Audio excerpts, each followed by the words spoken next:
এমন যে দেখো তো কি মাছ এনেছে। ও মাছ এনেছে, হ্যাঁ দাঁড়াও দেখছি। গামলা দিয়ে ঢাকা, দেখো তো মাছটা।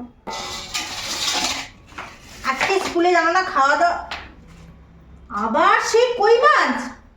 এই বাবা। শীতকাল পড়লে যে কি কই মাছ ওটা আবার আনতে পারে, তোমার ছেলে যে আনতে পারে আর বলার না। না কই মাছগুলো তো বড় বড়ই এনেছে গো, বড় তুমি বড় হয়তো মানলাম, দেখো কত বড় বড় কই মাছ এনেছে, আর তুমি কই মাছ দেখলে তুমি এরকম করো। মানলাম আমি বড় বড় কই মাছ, কিন্তু এই কই খেতে, তেল কই খেতে, ঝাল খেতে ভালো লাগে। রোজ রোজ কই মাছ কাটা বাঁচতেও কষ্ট, স্বাদ আছে মানলাম, কিন্তু তোমার এই দেখো না এখন তো আঁচ ছাড়াতে হবে, নৌকে ঢুকে যাবে, কত ঝামেলা বলো তো তুমি। একটা চামচ দিয়ে ছাড়াও। তুমি তো ধরেও দেখবে না মাছ টাছ, রাখতে পারবা কিন্তু এ করতে পারবে না, তুমি আবার ধুতে পারবে না, তোমার আবার অনেক চ্যাকনা চ্যাকনা। তেল কই খাওয়া যেমন তেল কই করে দেবো, হ্যাঁ তেল কই করে দেবো, কিন্তু যে মাছই আনুক না কেন সেই মাছই তুমি বলবা কাটা কাটা কাটা।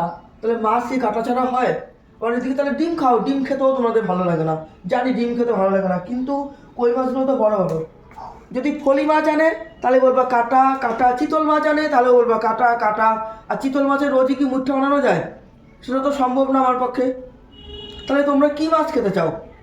কালকে তো কাতলা খেলা, তাহলে রোজই কি একদম কাতলা খেতে কারোর ভালো লাগে? ইলিশ মাছ যদি আনে তাহলে বলবো ইলিশ মাছ কাটা, বাচ্চাদের জন্য খাওয়াতে পারি না। আর রোজই কি কাতলা খেতে ভালো লাগে?